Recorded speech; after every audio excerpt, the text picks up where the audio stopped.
Hi guys, I should probably explain how somebody like me reads. Yeah, I part the covers and I comprehend the ink, that is the letters, but that's not what I'm talking about. I mentioned before that I have an attention span of a firecracker. I know this about myself, so I have books strategically placed all over my living environment. I have them in pyramids and ziggurats and stacks and bridges all over my desk, in every corner of my work studio. I have them on the shelves, reaching further out the less I like them. There is a very high shelf I'd never want to read again.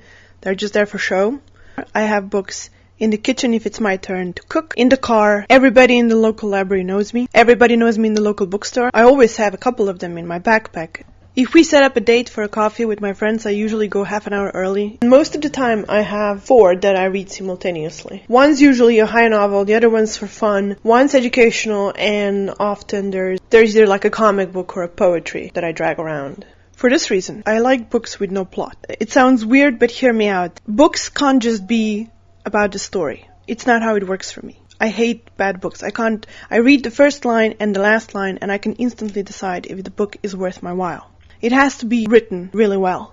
Even if I know all the spoilers, it can't be about 400 pages of postponing the inevitable and then in the end you have this a little bit of a catharsis, having followed a by-the-numbers sense of urgency that dubs for quality drama. It's like the twist, the grand finale. It's not, I have to be able to open a book, read a few pages, and then close it again and feel like I've already changed as a human being. Oddly enough, I almost have a photographic memory for things that I find to my liking. In school, I only had either really good grades or impossibly bad grades. Another thing is, I very rarely finish a book. This stems from this weird, bizarre, little cute paranoia I have that someday the world's gonna burn, and there's not gonna be any books left except for the ones that I have. And because I have really a lot of them, and they're only half finished, I will have something to live for in the dim, bleak, dystopian wasteland of a future. I did finish a book once in one go from cover to cover, and it's one of my favorite memories because I was sitting behind a rock in Mauritania in the middle of the desert, in the middle of the summer, boiling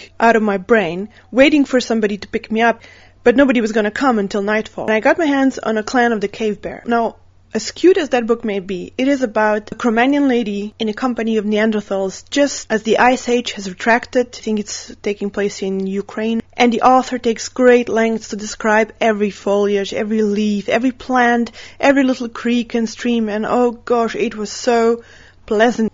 I do have some pet peeves. This is where an ounce of my feminism kicks in.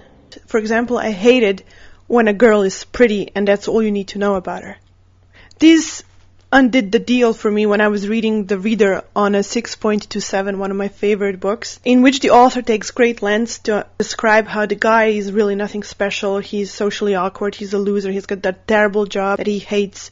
He shreds books and then he tries to salvage little bits of pages and then he reads them to strangers on a train. And he comes upon a USB with a journal of a girl and he looks her up and she's pretty. It's all he has to know about her. So it's all gonna be happily ever after from here on.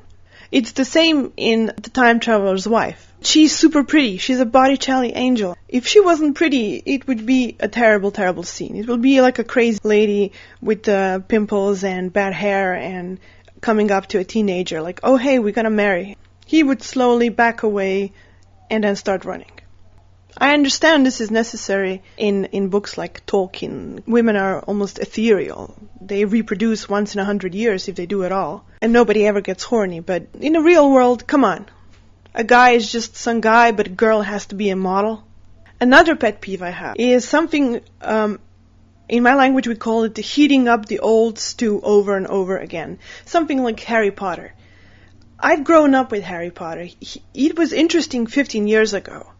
And since you had less and less and less and less quality work on the similar subject, teenagers running around through dimensions and wizards and vampires and dragons and something, but over and over again Harry Potter keeps coming up because we haven't been able to surpass it. And I feel territorial about this was our shit. This is what we had. Come on, kids of this generation.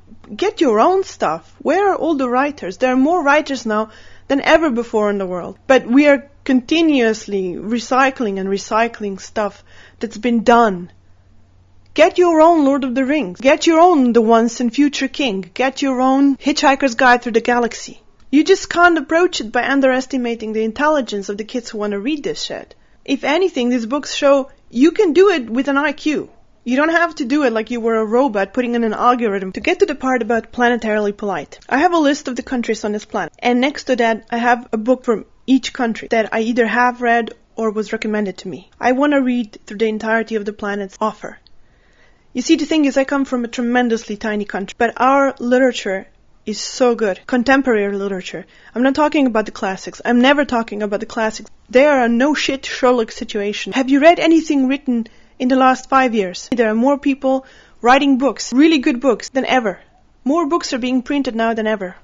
So I want to start a series by taking you through 3 or 4 countries at a time, with the premise that there's gotta be stuff out there that is so much better than the airport novels that are being pushed through today. We'll go through books that most people have never heard of, that have never been taught in schools, and from time to time they are going to be from a country that you can't even find on a map.